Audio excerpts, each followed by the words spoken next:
Good morning students, कैसे हो सभी। उम्मीद करता हूँ आप सब अच्छे होंगे और हमारे द्वारा जो भी वीडियो आपको भेजी जा रही है आप लगातार उनको देख रहे होंगे।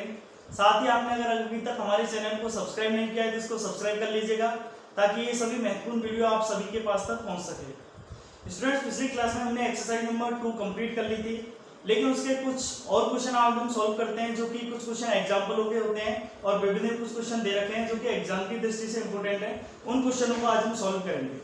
तो देखिएगा, फर्स्ट क्वेश्चन है, वह सबसे बड़ी संख्या ज्ञात करो जो 245 और 2053 को इस प्रकार विभाजित करती है कि प्रत्येक स्थिति में शेषफल 5 प्राप्त हो।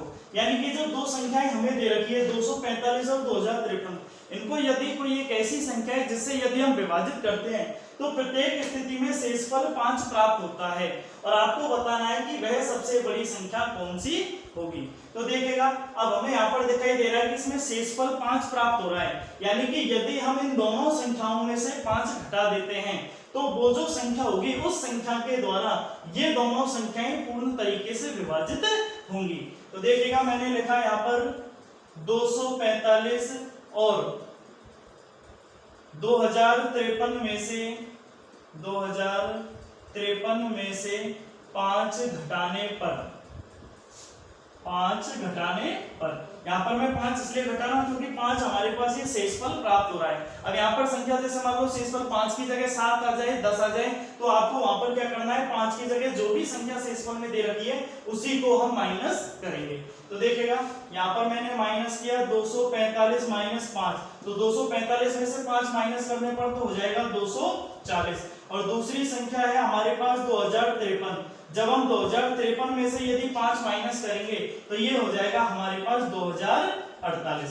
यानी कि हम कहें तो ये 240 और 2048 ये दोनों ऐसी संख्या है जो वह जो सबसे बड़ी संख्या में ज्ञात करनी है उसके द्वारा ये दोनों संख्याएं पूर्णतः विभाजित होंगी। अब यानी कि ये दोनों संख्याएं यदि पूर्णतः विभाजित है और यदि हमें निकालनी है वह सबसे बड़ी संख्या, तो हम कह सकते हैं कि वह इन दोनों संख्याओं का उभयनिष्ठ गुणनखंड होगा। यानी कि उभयनिष्ठ गुणनखंड होगा तो इसका मतलब इन दोनों संख्याओं का जो HCF होगा, यानी कि हम कहें तो महत्तम समावर्त होगा, वह ही हमारी सबसे बड़ी संख्या हो जाएगी। तो यहाँ पर मैं लिख रहा हूं संख्या 240 और 2048 अभीष्ट संख्या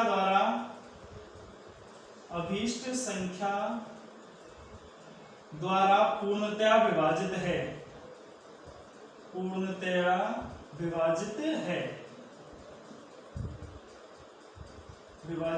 अब हम क्या कर रहे हैं, इन दोनों संख्याओं का निकालेंगे HCF और जो भी हमारा HCF होगा वही हमारी संख्या हो जाएगी। तो देखिएगा, मैंने लिखा 240 एवं 2048 का HCF निकालने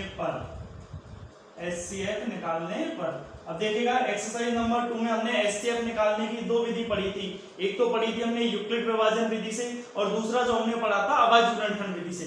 आप दोनों में से किसी से भी निकाल सकते हैं, दोनों से इजी है। अब यहाँ पर मैं आपको यूक्लिड विभाजन विधि से निकाल के बता रहा हूँ। तो मैंने लिखा यहाँ पर 240 एवं 2048 पर यूक्लिड विभाजन प्रमेयिका लगाने पर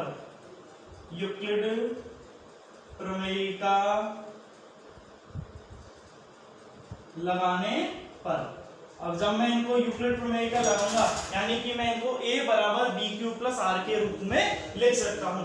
यानी कि मैं इनको लिख सकता हूं a बराबर BQ प्लस R के रूप में। अब देखिएगा, यहाँ पर मैं जो छोटी संख्या है यानी कि 240 है उससे मैं विभाजित कर रहा हूं 2048 को। तो देखिएगा, यहाँ पर मैं विभाजित कर रहा हूं 2048 को 240 से। जब मैं 240 से उसको विभाजित करूंगा यानी कि ये हो जाएगा 24×192, यानी कि ये हो जाएगा 1920। 8 बार जब मैं इसका भाग लगाऊंगा 240 का भाग लगाऊंगा 8 बार, तो यानी कि ये हो जाएगा 1920। अब इसको मैं माइनस कर रहा हूँ, 8 में से 0 माइनस किया तो 8, 4 में से 2 माइनस किया तो 2 और 20 में से 19 माइनस किया तो 1, यानी कि शेषफल हमारे पास आ चुका है 128। यानी कि हम कह सकते हैं यहाँ पर R का मान 0 प्राप्त नहीं हुआ है। इसका मतलब हमें इस कंडीशन को आगे सॉल्व करना पड़ेगा। तब तक मैं इसको यहाँ पर लिख रहा हूँ, एक ही जगह है हमारे पास 2048 बराबर b की जगह है हमारे पास 240 गुना q की जगह है हमारे पास 8 और प्लस r यानी कि शेषफल की जगह है हमारे पास 128। साथ में हम लिख सकते हैं r is not equal to 0 यानी कि r का मान 0 प्राप्त नहीं हुआ है। जब r का मान 0 प्राप्त नहीं हुआ है इसका मतलब जो भी शेषफल है और जो भी जिस संख्या का हमने भाग दिया था यानी कि भाजक है, इन दोनों पर हम वापस यूक्लिड प्रमेय का लगाएंगे। तो देखिएगा वापस जब मैं इसको विभाजित करूंगा यानी कि इस बार मैं 128 से विभाजित कर रहा हूं 240 को, तो 128 से विभाजित हो जाएगा एक बार यानी कि 128 एकम 128। जब मैं इसको माइनस करूंगा तो देखिएगा 10 में से 8 माइनस करने पर आ जाएगा 2, यहाँ रह गए 3 में से 2 माइनस किया तो 1 और यहाँ 1, 2 में से 1 माइनस करूंगा तो 1 यानी कि ये आ गया हमारे पास 112 और ये विभाजित हुआ है हमारा एक बार। यानी कि हम इसको लिख सकते हैं यहाँ पर 240 बराबर 128 गुना 1 प्लस 112 और यहाँ मैंने लिख दिया r is not equal to 0 यानी कि यहाँ भी r का मान 0 प्राप्त नहीं हुआ है। अब देखिएगा मैं इसको वापस विभाजित कर रहा हूँ तो देखिएगा 112 से मैं विभाजित कर रहा हूँ 128 को, तो ये विभाजित हो जाएगा 112 एकम 112 यानी कि एक बार। जब मैं इसको माइनस करूंगा तो 8 में से 2 माइनस करने पर आ जाएगा 6 और 12 में से 11 माइनस करने पर आ जाएगा 1 यानी कि शेषफल बच चुका है हमारे पास 16। यानी कि अभी भी शेषफल हमारे पास 0 नहीं है यानी कि वापस एक कंडीशन अप्लाई करनी पड़ेगी। तो देखिएगा इसको मैं लिख रहा हूं यहाँ पर 128 बराबर ये हो जाएगा 112 गुना 1 प्लस शेषफल की जगह है हमारे पास 16 और यहाँ मैंने लिख दिया r is not equal to 0। वापस मैं इस पर यूक्लिड प्रमेय का लगा रहा हूं तो देखिएगा 16 से विभाजित कर रहा हूं मैं 112 को, तो 16 से विभाजित हो जाएगा ये 7 बार, 16 सत्ते 112 और 112 में से 112 माइनस करने पर आ जाता है हमारे पास 0 यानी कि यहाँ पर हमारे पास r का मान 0 प्राप्त हो चुका है। तो ये जो अंतिम भाजक है जिस संख्या का हमने अंतिम बार भाग दिया था यही संख्या हो जाएगी हमारा HCF यानी कि HCF निकल के आ चुका है हमारे पास 16। तो देखिएगा नेक्स्ट मैं इसको लिख रहा हूं यहाँ पर 112 बराबर तो ये हो जाएगा 16 गुना 7 प्लस शेषफल की जगह है 0 और यहाँ पर हो गया हमारे पास r इज इक्वल टू 0 यानी कि हम कह सकते हैं कि जो हमारा HCF निकल के आ चुका है वह जो अंतिम भाजक है यही हमारा HCF होगा। यानी कि हम इसको लिख सकते हैं HCF बराबर 16 और इन दोनों का जो HCF है यानी कि जो 16 निकल के आया है वह ही हमारी सबसे बड़ी संख्या होगी जिससे यदि हम 245 और 2053 को विभाजित करते हैं तो प्रत्येक स्थिति में 5 शेषफल प्राप्त होगा। तो हम यहाँ पर लिख सकते हैं अतः अभीष्ट संख्या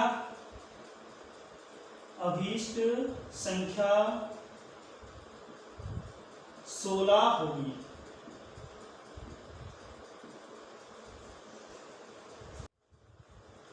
देखिएगा नेक्स्ट क्वेश्चन है हमारे पास वह सबसे बड़ी संख्या ज्ञात करो जो 967, ठीक है 967 और 2053 को इस प्रकार विभाजित करती है कि प्रत्येक स्थिति में शेषफल क्रमशः ये 7 तथा 5 प्राप्त होता है, 7 तथा 5 प्राप्त होते हैं। सेम जैसे हमने पिछला क्वेश्चन किया था बिल्कुल एग्जैक्ट उसी की तरह क्वेश्चन है।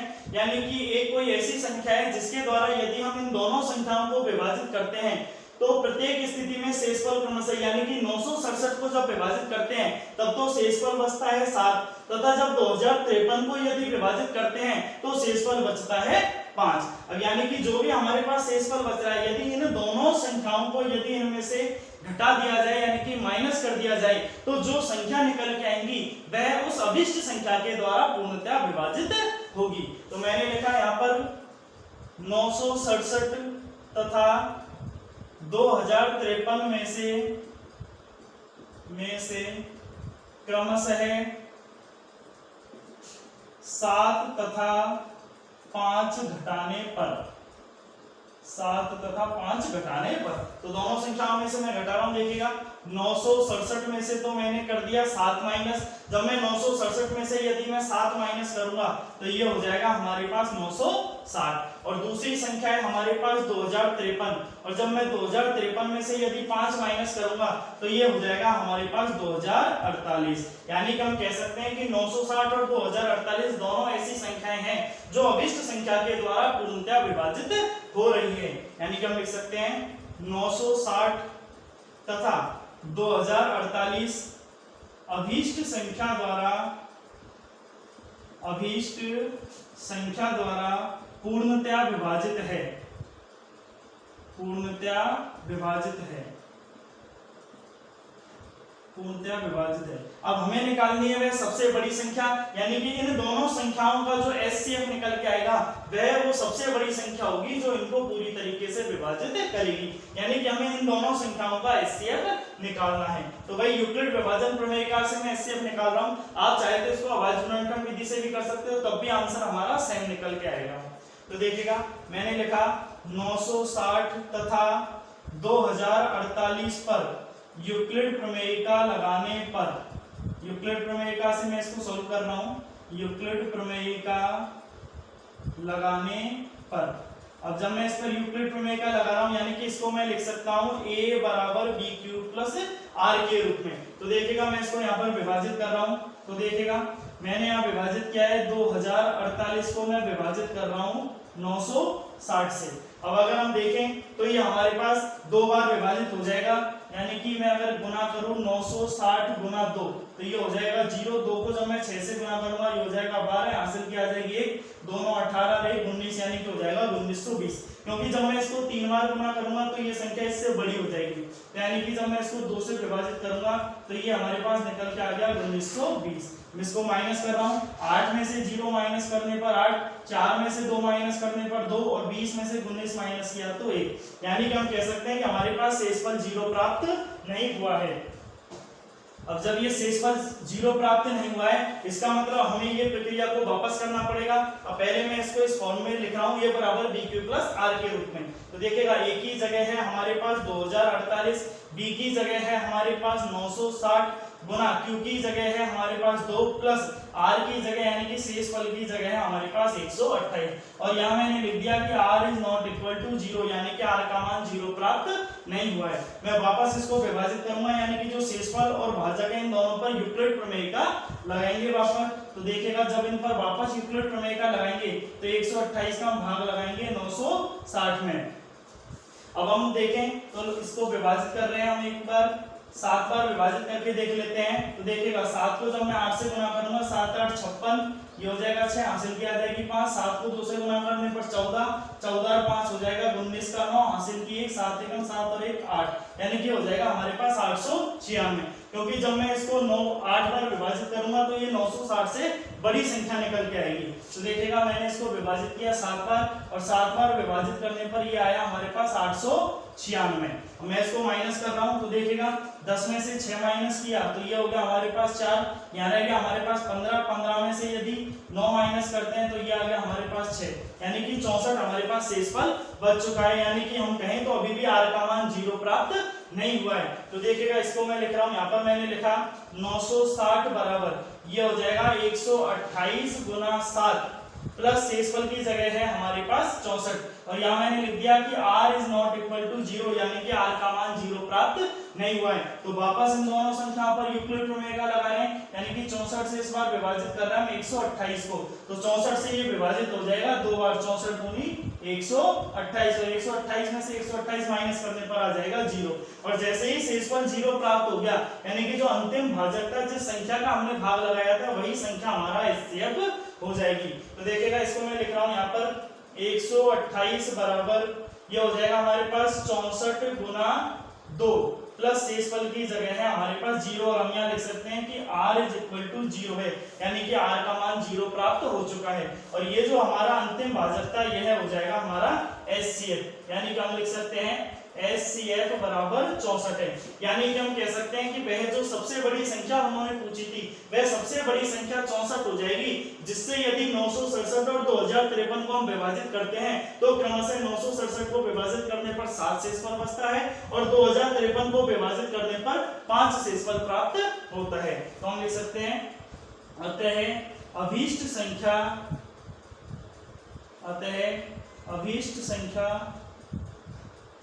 64 होगी।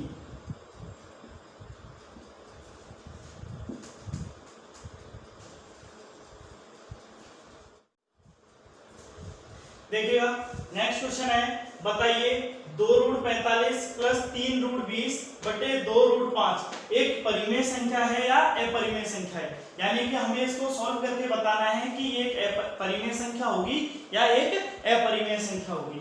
तो देखेगा जब हम इसको सॉल्व कर रहे हैं तो देखेगा 2 तो लिखा है मैंने एज इट इज।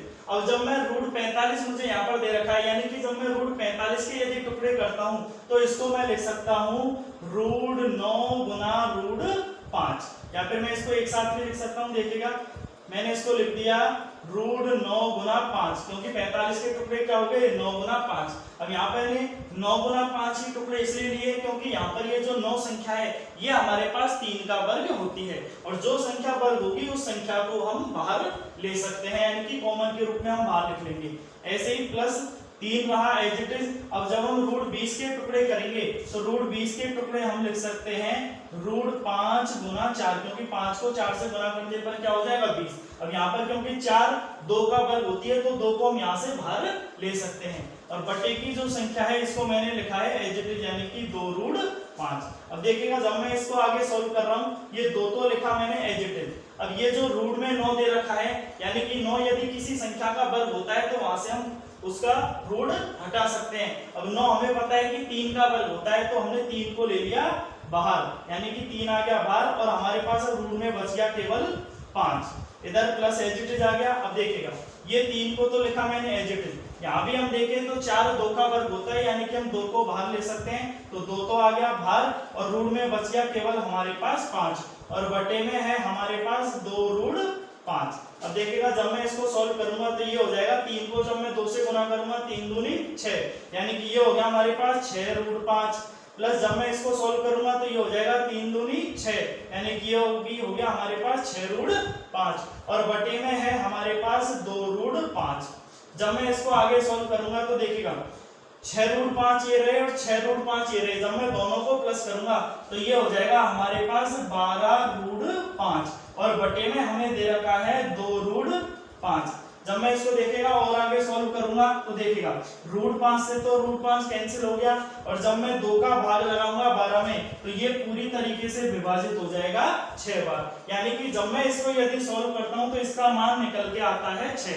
अब हमें बताना है कि 6 एक परिमेय संख्या है या अपरिमेय संख्या है। अब हमें पता है कि यदि इस संख्या के बटे में हम 1 लिख सकते हैं तो इसको हम p बटे q के रूप में लिख सकते हैं, और यदि किसी संख्या को p बटे q के रूप में लिखा जा सकता है तो वह संख्या एक परिमेय संख्या होती है, यानी कि हम कह सकते हैं कि यह एक परिमेय संख्या होगी, यह एक परिमेय संख्या होगी।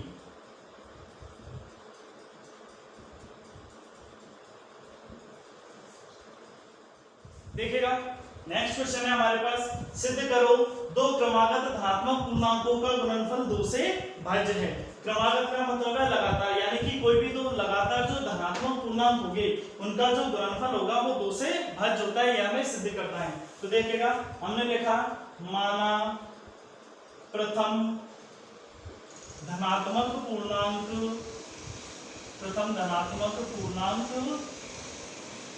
x है, क्योंकि यहाँ पर हमें कोई भी धनात्मक पूर्णांक नहीं दे रखे, यानी कि दोनों पूर्णांक हमें मान लेते हैं, और दोनों कैसे हैं क्रमागत है, यानी कि लगातार है। तो प्रथम धनात्मक पूर्णांक को मैंने मान लिया x। अब अगला क्रमागत धनात्मक पूर्णांक क्या हो जाएगा, यानी कि इस पूर्णांक में यदि मैं 1 प्लस कर देता हूं तो ये हमारे पास दूसरा धनात्मक पूर्णांक निकल के आ जाता है। तो हम लिख सकते हैं दूसरा धनात्मक पूर्णांक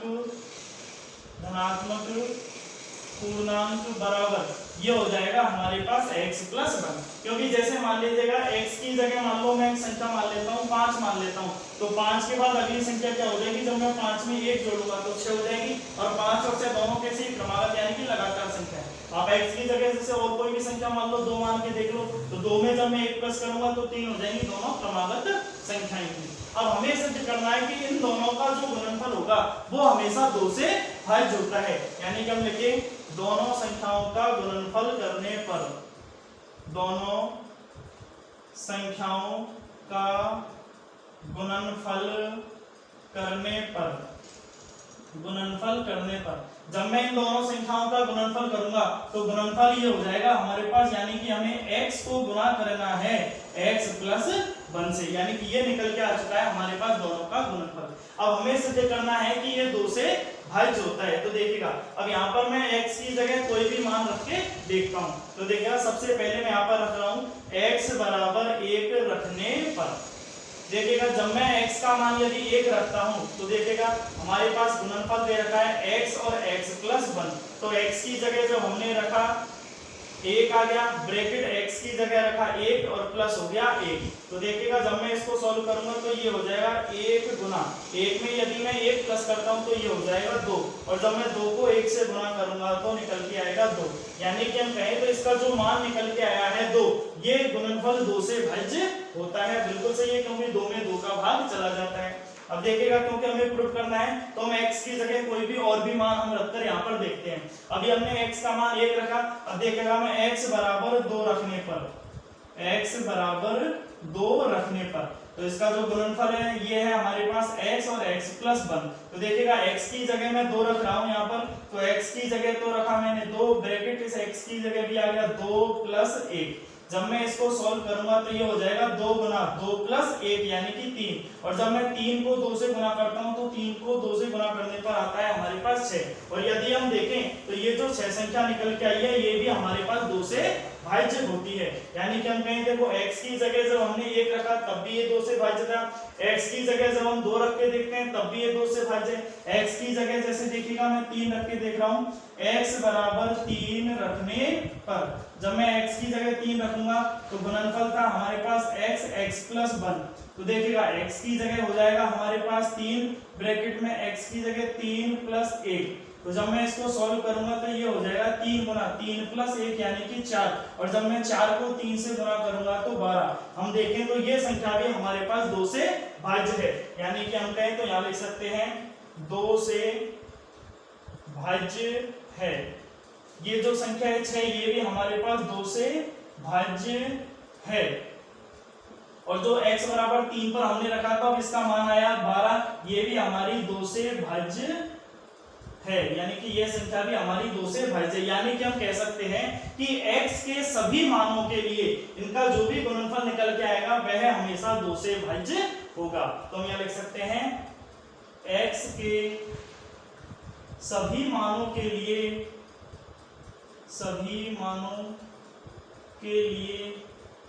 यह संख्या 2 से भाज्य है।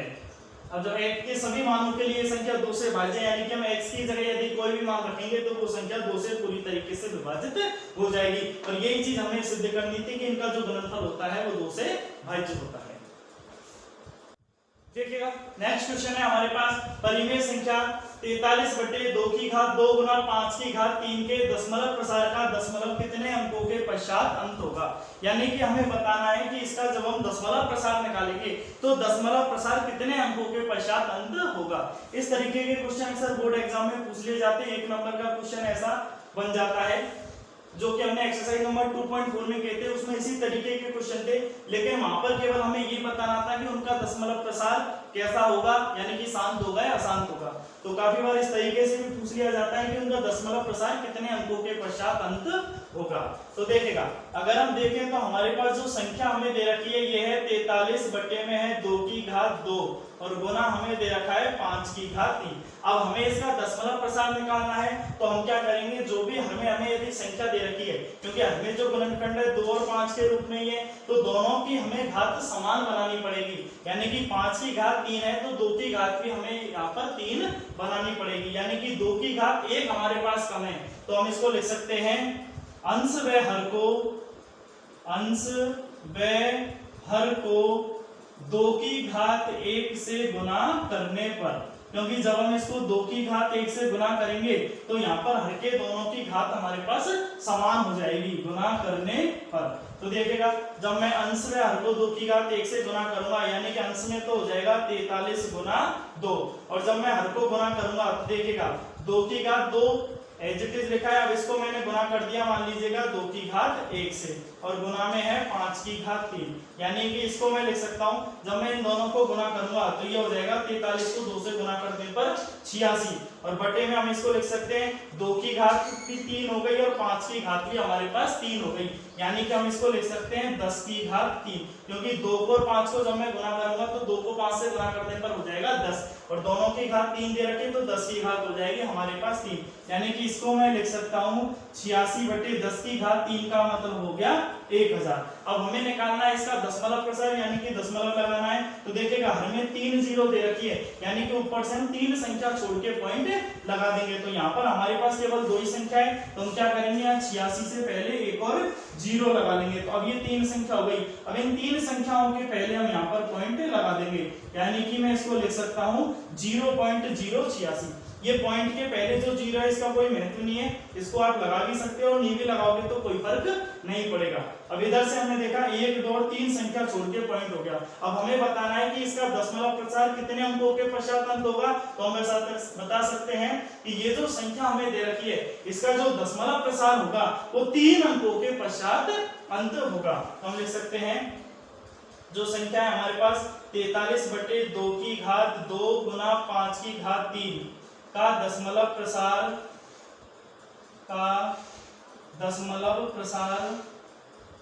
3 अंकों के पश्चात अंत होगा, 3 अंकों के पश्चात अंत होगा। तो ओके स्टूडेंट्स, ये हमारे कुछ अलग से क्वेश्चन थे जो हमने एक्सरसाइज नंबर 2 में किए हैं, जो हमने पहले एक्सरसाइज 2.1 से 2.4 तक कर ली थी। उनके कुछ मिक्स क्वेश्चन थे जो कि कुछ एग्जांपल के क्वेश्चन है और कुछ विविध के क्वेश्चन हमने लिए थे, ठीक है। अब लगभग हमारे सारे पैटर्न के क्वेश्चन हो चुके हैं, तो उम्मीद करता हूँ आपको ये जो हमारे द्वारा वीडियो बनाया गया था ये आपको पसंद आया होगा। साथ ही अगर आपने अभी तक हमारे चैनल को सब्सक्राइब नहीं किया है तो इसको सब्सक्राइब कर लीजिएगा, ठीक है। Thank you students.